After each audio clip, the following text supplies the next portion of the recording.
everyone, it's Annie, and I am here today with my quarter 3 stats. So all of the books that I read in July, August, and September. I'm a little late in posting this, but that's okay. I have not had a chance to film. I really hope the lighting is okay because today is super rainy and overcast, but I just didn't have any other time to film this. So hopefully we're good, and let's get started. So I read 44 books in total this quarter, and let me go through the 3 months just quickly. I read 18 books in July, 1,589 pages read, 156 and a half hours listened. My average rating was quite high. It was 4.11 repeating. And then in August, I only read 11 books because I was moving, I was very busy. You all know this. I read, did I really only read 180 pages? I guess. And then I listened to 125 and a half hours. Yeah, my average rating for August was not great, 3.68. A lot of the books were just very average for me. It was a little bit disappointing. I think that was my worst average rating of the year so far, if I remember correctly. And then September, we go back up. I read 15 books, read 1,208 pages, listened to 84 and a half hours, and my average rating was much better. It was 3.96, so that's great. I'm really happy that I kind of bounced back. I was in a bit of a reading slump, I think, from the end of August to the beginning of September, so I think that kind of skews the trends a little bit, but that's okay, it happens to everyone. So let's go into the breakdown of what I read. So let's talk about the audience that I read. So I read 44 books in all, which is less than the other 2 quarters that I've done videos for, but that's because I had a big move and I've been busy, so it's okay. And so I read 3 middle grades, which is kind of surprising considering I have found like a newfound love for middle grade, but I only read 3. And I read 17 YA books, and I read 24 adult books, which is par for the course. That's how it usually is. I usually read mostly adult books. I actually read more YA this quarter than I thought, which is interesting. So yeah.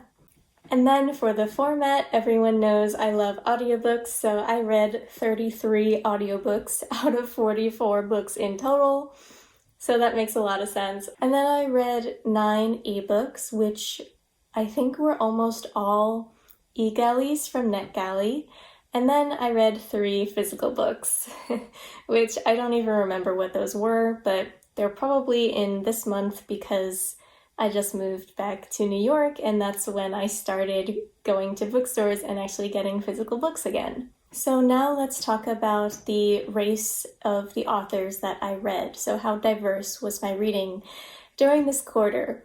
It wasn't as great. I could have done much better. I'm a little disappointed in myself, but I'm gonna do better in this last quarter of the month. I'm making that statement right now. I promise I'm going to do better. So I read 10 books by Asian authors, 8 books by Black authors, 1 book by a Latinx author, which is just very, very sad. Like, I can do way better than that. So I'm going to make it my mission to do better in this last quarter of 2021. And then I read 25 books by white authors. So yeah, that's the spread this month. But you know, it could also be a lot worse. Looking at the pie chart here, white and POC authors are kind of half and half, white a little bit more, so could be worse, but definitely could be better.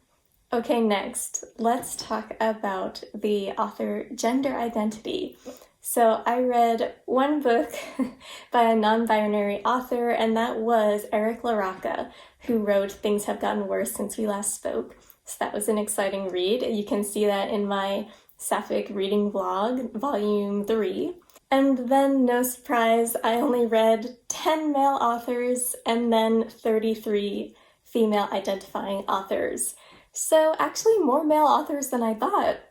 Interesting. But you know, as all of these quarterly stats videos go, I always read mostly female authors, so this is no surprise. And then the most fun one for me is the genres that I read. So look how much sci-fi takes up. I'm so happy. Sci-fi is my favorite genre, of course, and I read 13 sci-fi books this quarter because mostly of Sci-Fi September, which was so much fun. I loved it. And I'm very, very glad that it is my highest genre this quarter. And then next is 10 fantasy books, which is also no surprise.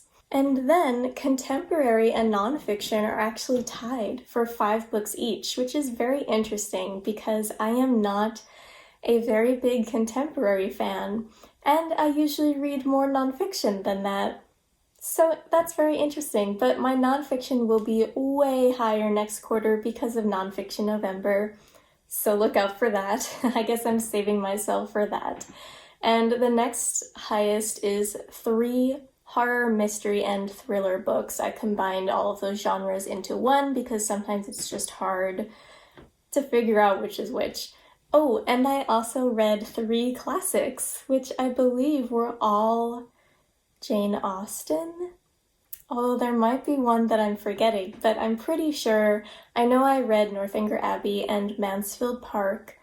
What else? What else counted? I don't know. I don't remember, but that's okay. And then for the last 3 genres, I read 2 historical fiction novels, 2 romance novels, interesting, rare for me, and 1 graphic novel. So there you have it. That is my genre breakdown. Pretty normal, except that I had way less nonfiction than normal and way more contemporary than normal. But besides those 2 anomalies, it's a pretty normal spread for me. Alright, so now let's get into my favorite and least favorite books from these 3 months. So first, July.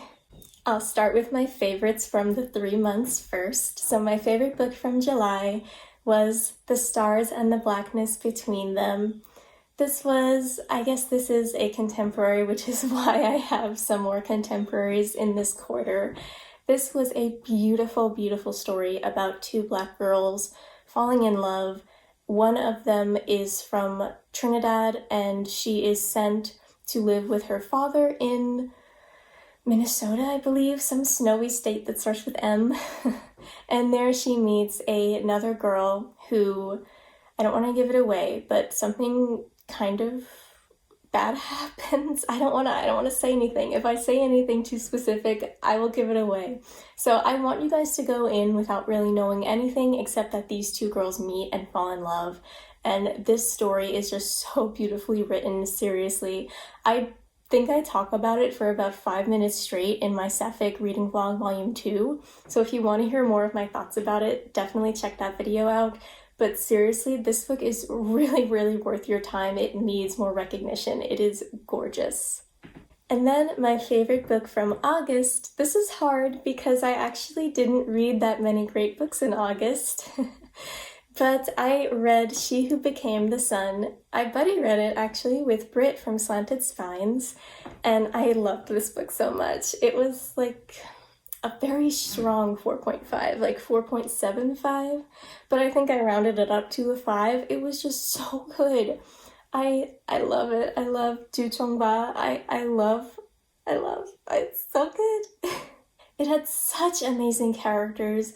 The history was so well researched, and I really liked this novel because it is marketed as a historical fantasy, but it is way more historical than it is fantasy, and I really like that because I don't tend to love high fantasy books.